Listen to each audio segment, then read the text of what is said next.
지금까지 한번 받을 때마다 감회가 정말 새롭죠. 네, 처음에는 그랬는데 무겁게 좀 받다 보니까 익숙해지는 부분도 있고 잘해야겠다는 생각도 들고 외국에서도 받으신 건가요? 외국 기관이 한국에서 조사해서 그 브랜드 로열티를 조사하는 게 있는데요. 그게 저희가 4년 정도 받은 회의입니다. 아, 그렇구나. 네. 저희 회사 문화를 이렇게 써서 뭐 포스터화까지 시켜놨는데요. 저희가 지금은 한 220명이 넘어가다 보니까 이런 걸 좀 잘 구두로 그렇죠. 얘기하다 보다는 맞아요.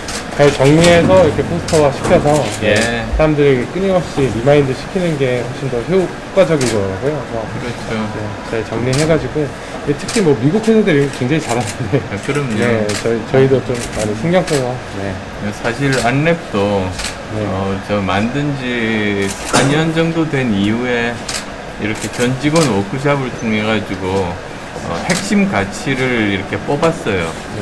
근데 그때는 저 CEO가 빠지고 직원들끼리 서로 내가 지금까지 일하면서 제일 중요하게 생각했던 가치가 무엇이었나. 그러니까 앞으로의 이상적인 게 아니고 실제로 내가 옛날에 했던 일들 바탕으로 해서 뽑았거든요. 그래서 저희도 이제 안랩의 핵심 가치 이렇게 해서 지금까지 내려오고 있습니다. 안랩은 지금 26년 됐으니까 마찬가지시겠네요. 5가지 누가 만드셨어요? 우리 원지현 이사가 정리를 잘 했고요. 저희도 이제 직원들 의견도 잘 보고 실제로 우리가 어떻게 일하고 있나 어떻게 느끼고 있냐 이런 거를 잘 정리해서 수업해서 완성하는 거는 이제 원지현 이사가 저희도 문화동료상을 계속 매년 뭐 주기적으로 업데이트 하려고 하는데 그때마다 직원들 의견들 수렴해서 다들 어떤 회사에 다니고 있고 다니고 싶은지 같은 것들을 반영해서 하려고 합니다. 아마 뭐 알렌 포함해서 많은 벤처 회사가 그럴 것 같은데 저희도 그렇게 하고 있습니다. 다들 쏙쏙 들어오는 이야기들이네요.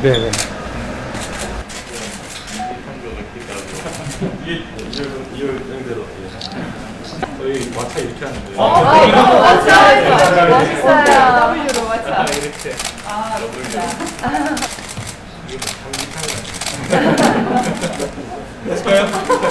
저희 회사 소개를 간단하게 드리면 저희가 2011년에 그 법인 설립을 해서 지금 10년 가량 됐고요. 저희 처음 시작은 이제 머신러닝과 딥러닝을 이용해서 콘텐츠를 취향에 맞춰서 추천하는 서비스로 시작을 했습니다. 추천 서비스로 시작하셨구나. 네네. 10년 정도 지금까지 계속 그러니까 동영상 추천이요? 일단 영화 추천으로 시작해서 지금은 이제 뭐 TV, 드라마를 포함해서 TV, 그리고 도서, 그리고 웹툰까지 추천을 하고 있습니다. 그런 추천 서비스가 하나 있고요.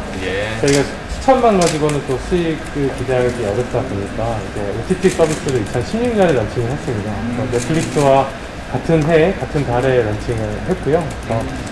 뭐 넷플릭스 때문에 되게 어려울 것이다라는 많은 그런 걱정들이 많이 있었는데 저희가 이제 나름 기술과 데이터를 확보했기 때문에 그것을 경쟁력 삼아서 꾸준히 키워와서 지금 이제 굉장히 빠른 속도로 많이 시장의 성장과 함께 성장을 해왔고요.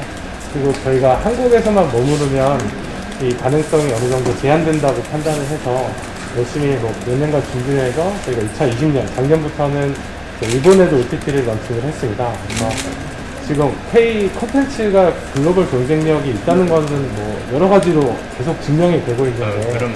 K 플랫폼은 아직 글로벌 경쟁력을 가지는데 조금 두각을 나타내지 못해서 그 후보님 공약처럼 이제 문화 콘텐츠로 이렇게 전 세계에서 인정을 받으려다 보면 저희 플랫폼도 해외 진출 되게 잘 해야 되고 저희도 이제 사실 이제 해외 진출은 뭐 회사는 10년 됐죠. 해외 진출은 1년밖에 되지 않았으니까 정부의 정책이나 이런 것들이 좀 많이 지원이 된다면 K 콘텐츠가 글로벌로 이제 충분히 많이 잘 확산되고 전성할 수 있도록 저희가 많이 도울 수 있을 것 같거든요. 그래서 그 공약 중에 이제 컨텐츠, 문화 컨텐츠 있다는 게 저희는 너무 환장하고 너무 기대되는 일이고 앞으로 이제 K 컨텐츠뿐만 아니라 K 플랫폼이 이제 해외 진출하는데도 많은 관심을 가져주시고 도와주시면 좋겠습니다. 플랫폼뿐만 아니라 컨텐츠 투자도 하세요? 네, 저희 오리지널 콘텐츠도 좀 제작하기 시작을 했고요. 그것도 이제 꼭 한국뿐만 아니라 이제 해외에서도 잘 먹힐 수 있도록 저희가 많이 고려해서 만들고 있고, 이제 뭐 페이크 콘텐츠들이 이제 주목받는 국가들에 있어서 제가 직접 할 수 있도록 진출도 많이 준비를 하고 있습니다. 네. 왜 일본부터 하셨어요? 사실 여러 선택지가 있는데. 일본이 콘텐츠 시장도 크고 인구도 많고, 그리고 저희가 이제 추천 서비스를 먼저 한 5년 전에 런칭을 해서 이제 데이터를 모으고 하다 보니까. 일본에서도 모으셨어요? 네네네. 그럼 훨씬 쉽겠네요. 네, 개인화 추천에 대한 니즈는 일본이 더 강하더라고요. 그래서 예. 저희가 하는 방식이 이제 한국에서도 어느 정도 이제 자리를 잡았지만 일본에서도 되게 잘 할 수 있게끔 하는 걸 데이터로 검증을 했기 때문에. 일본 사람들이 훨씬 더 그런 경향이 강하죠. 네네. 자기 취향에 대한 관심이 예. 많고 내 취향에 맞는 거를 이제 찾고자 하는 의지가 한국 사람들보다 더 강하더라고요. 아무래도. 저도 일본에서 사업해봤기 때문에 알아요. 그러시구나. 네. 예. 그래서 일본을 먼저 하고 이제 아시아 나머지 국가들에 가고 뭐 미국이나 또 다른 국가들도 이제 장기적으로는 잘 달려가려고 하고 있습니다. 예. 아니, 사실, 저는 우리나라 K 콘텐츠 아까 말씀하셨지만, 아카데미상도 받고, 오징어 게임처럼, K 드라마도 전 세계를 이렇게, 좌지우지할 정도로 큰 영향력들을 발휘하는 게, 정말 우리 한국 사람만이 가지고 있는 힘이라고 생각하거든요.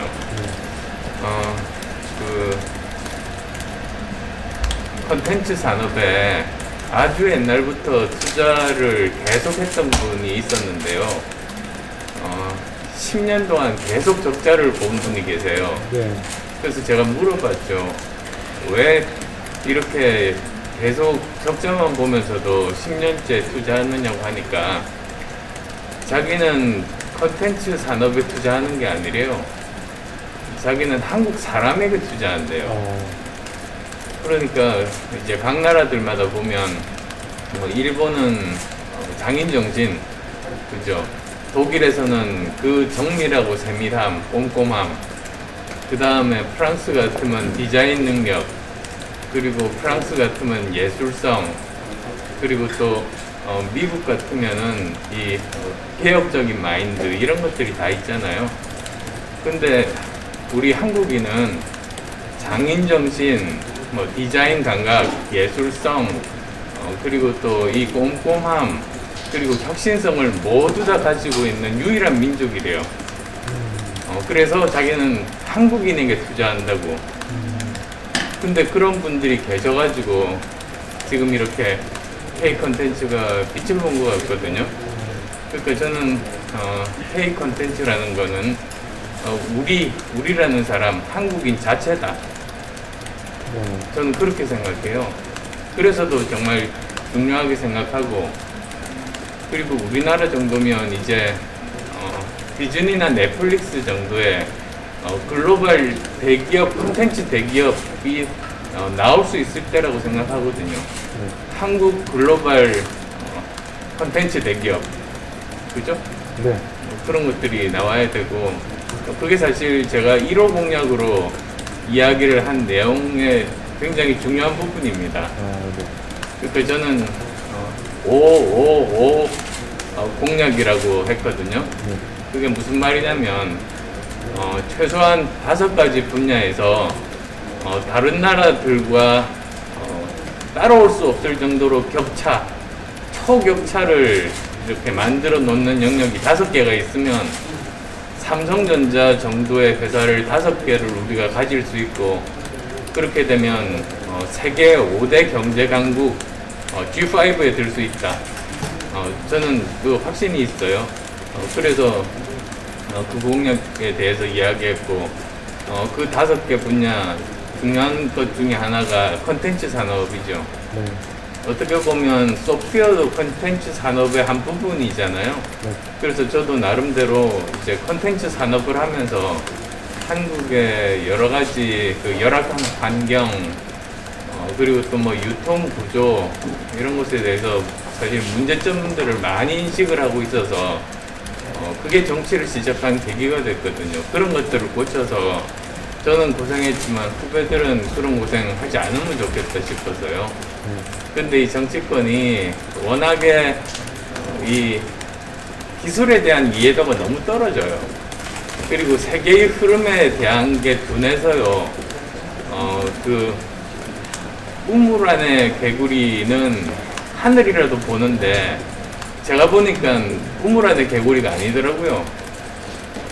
동굴 안에 개구리더라고요. 그러니까 아무것도 될 리가 없잖아요. 그래서 사실은 이번에도 용기를 내서 나서게 됐어요. 꼭 그런 것들을 바꾸고 싶어서.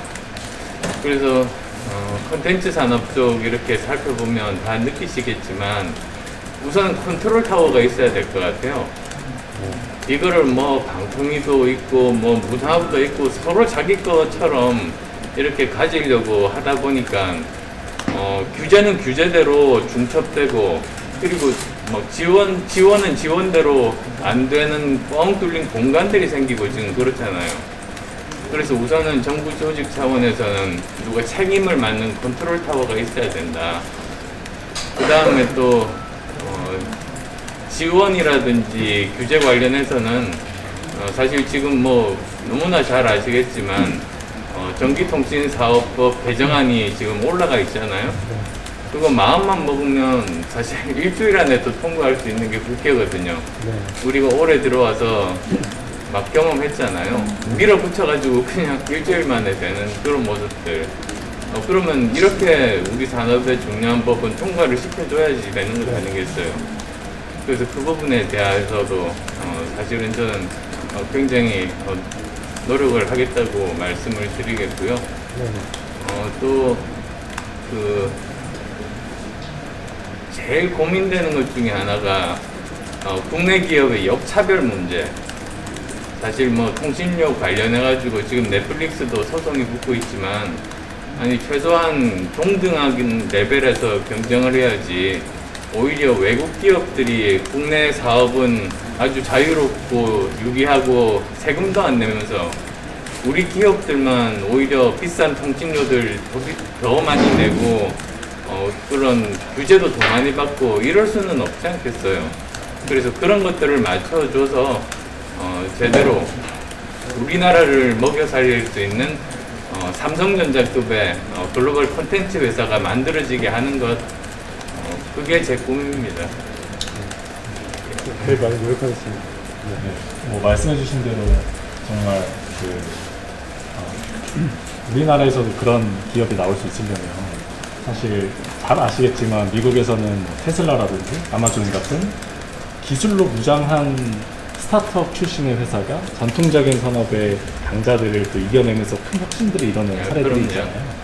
근데 저희도 한국 OTT뿐 아니라 글로벌 OTT 중에서도 저희같이 머신러닝 기술 기반으로 창업해서 스타트업 정신을 가지고 OTT를 하고 있는 회사가 손에 꼽을 정도입니다. 그래서 이렇게 뭐 한국에서도 테슬라 같은 사례가 나올 수 있으려면 저희가 혁신할 수 있게 많은 지원해 주시고 또 전통 산업을 더 보호하고 하는 것도 필요하지만 특히 창업해서 열심히 성장하는 스타트업들에 대해서는 더욱더 많은 지원이 있으면 좋을 것 같습니다. 이제 당연한 거를 지금까지 안 하고 오히려 반대로 하고 있었어요.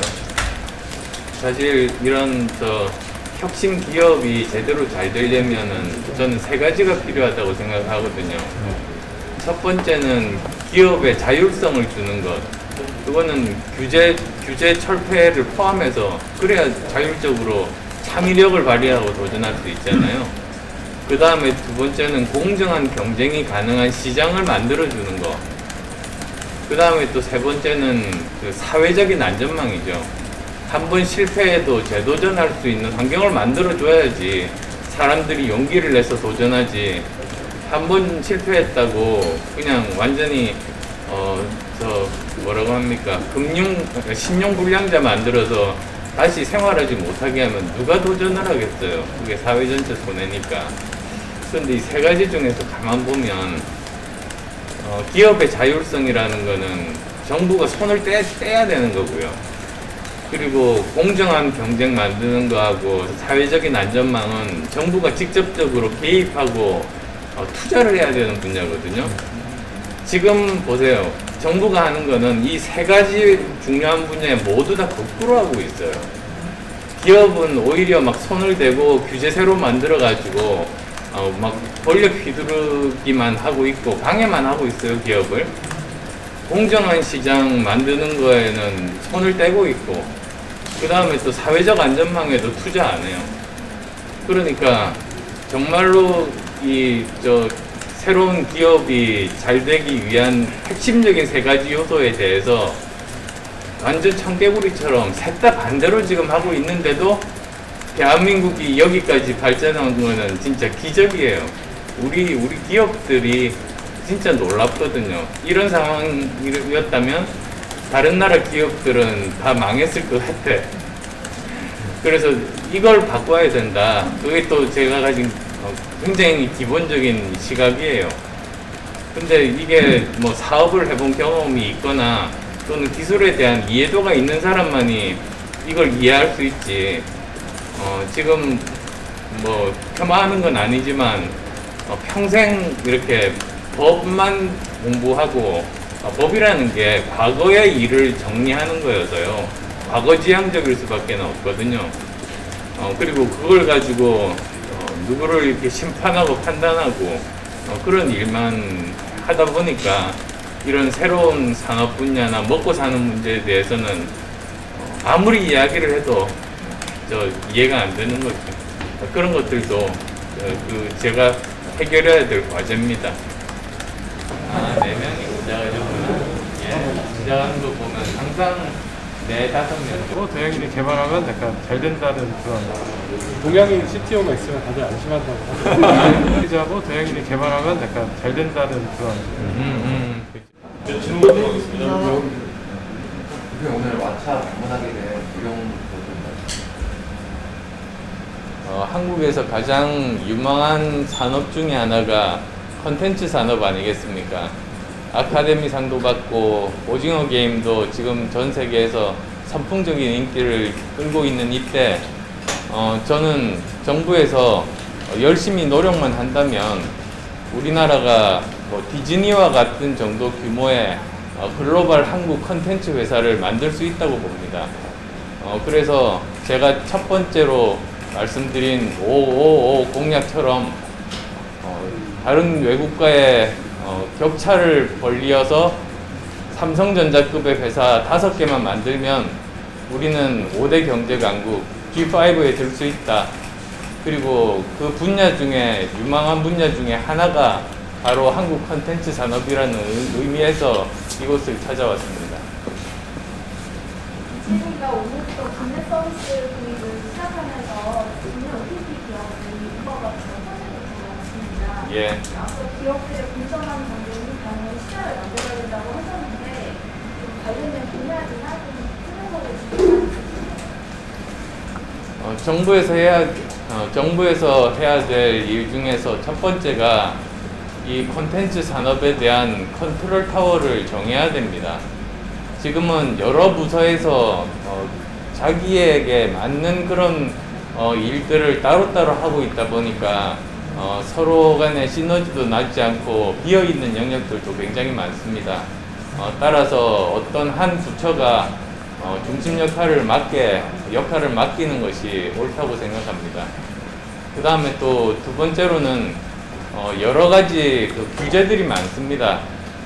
그래서 그런 규제들을 해결하는 그런 방안들이 이미 국회에 올라가 있음에도 불구하고 지금 통과가 되고 있지 않습니다. 예를 들어서 전기통신산업진흥법 개정안 같은 것들이 아마 그런 경우일 겁니다. 그런 일들에 대한 것을 우선적으로 이제 추진을 해야만 되고, 또한 세 번째로는 외국 기업과 이렇게 뭐라고 볼까요? 세 번째로는 외국 기업의 역차별을 받는 일이 세 번째는 외국 기업과 경쟁할 때 역차별을 국내 기업이 받아서는 안 되는 것 아니겠습니까?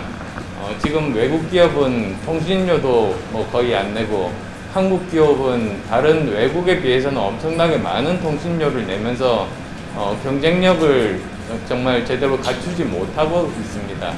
이런 현실을 제대로 조사를 해서 같은 수준에서 최소한 경쟁할 수 있는 그런 환경을 만들어주는 것이 정부에서 해야 할 일입니다.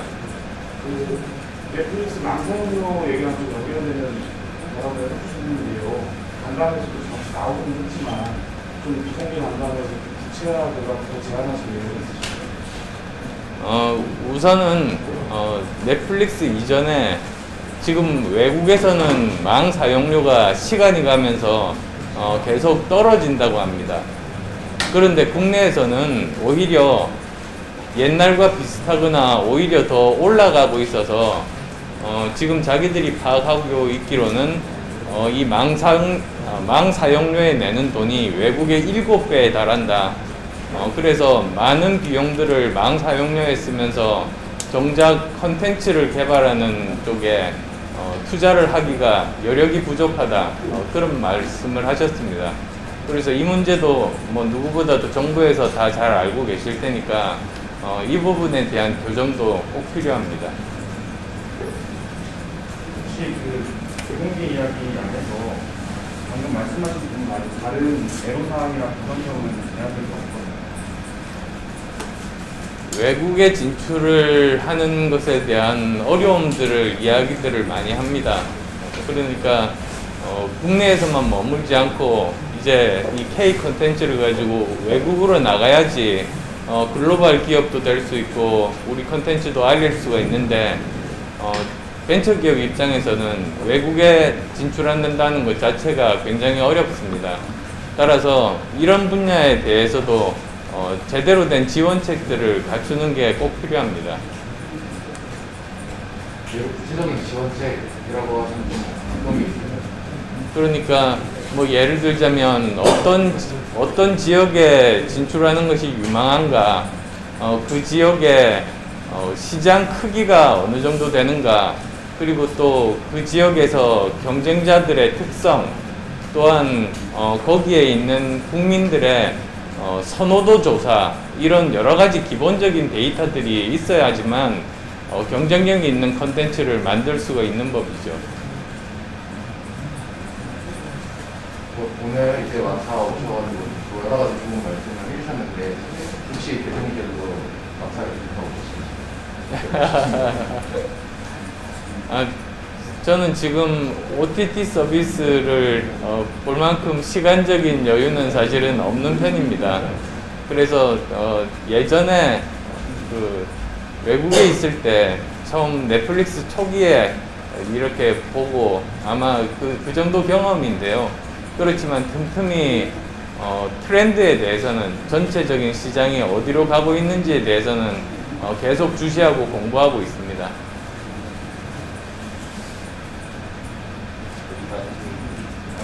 좀 와사 말고 이제 좀 현안에 대해서 좀 여쭤보고 싶어서 오늘 아침에 김종일 위원장께서 라디오 나와서 대통령 지지율이 좀 나오고 그러면 어떻게 하겠냐 1월 말에 자동 감회라가 될 거다 이렇게 말씀을 해주셨는데 좀 이해가 안 됩니다. 그건 국민들께서 결정하시는 것 아니겠습니까? 저는 지금 국민들이 이렇게 말씀드릴게요. 저는 지금 국민들이 음주운전자와 초보운전자 사이에 선택을 강요받고 있다고 생각합니다. 그러면 두 사람 중에 한 사람에게 앞으로 중요한 대한민국의 5년을 과연 맡길 수 있을 것인가, 국민들이 지금 굉장히 심각하게 고민을 하고 있습니다. 그래서 지금 나오는 지지율과는 별도로 정말로 어떤 후보를 좋아하느냐 또는 믿느냐고 이렇게 물어보면 절반 이상의 국민들이 지금 현재 후보들에 대해서 마땅한 후보가 없다는 그런 생각들을 하고 계시죠. 즉, 전 국민에서 가장 많은 비율을 차지하는 부분이 예전에 삼지대라고 했던 그 분들이십니다. 그분들이 일지대십니다. 그분들이 원하는 것은 다른 게 아닙니다.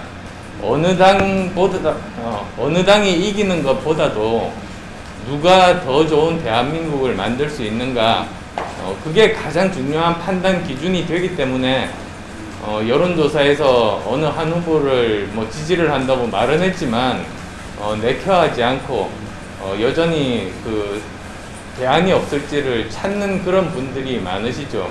그래서 저는 제가 다른 후보들과 여러 가지 차별화된 점을 제대로 말씀드려서 그분들의 지지를 얻으려고 하겠습니다. 예를 들자면 사실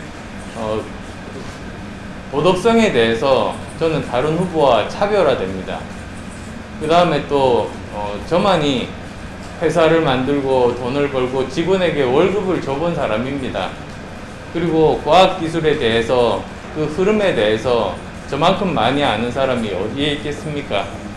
또 다음 대통령에도 코로나19보다 더한 유행병이 찾아올 가능성이 많은데 거기에 대해서 제대로 잘 대처할 사람이 누구겠습니까?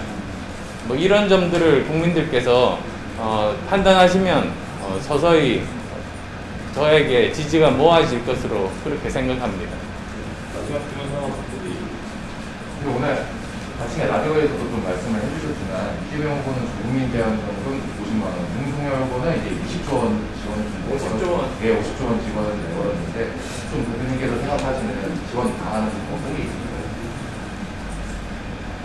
저는 우선 전국민 지원금 자체를 누구보다도 먼저 저는 전국민 재난지원금에 대해서는 누구보다도 먼저 반대를 해왔습니다. 사실 전 국민들 중에서는 재난 상황에서 어려워지신 분들도 있지만 공무원 분들처럼 그 월급이 그대로 그 수준에 머물러 있는 분도 계시고 오히려 사업이 더 잘 돼서 월급이 올라간 분도 계십니다. 근데 그분들께 골고루 재난지원금을 준다는 것은 그건 맞지 않다고 봅니다. 오히려 저는 정말로 어려운 분들을 집중해서 그 전체 재원을 써서 도와드려야 된다. 그런 입장이고요. 그리고 그러기 위해서는 처음부터 어떤 분들이 어느 정도 고통을 받고 있는지 소상공인들의 실제 손해가 얼마인지를 사실에 근거해서 거기에 따라서 금액을 추정한 다음에 그 금액에 대해서 지원을 하는 것이 바람직하지 처음부터 50조 원이라고 먼저 정해놓고 그 다음에 이걸 나눠주기 식으로 하는 접근 방식은 저는 완전히 잘못됐다고 봅니다. 감사합니다. 마치 기사가 좀 돌고 나.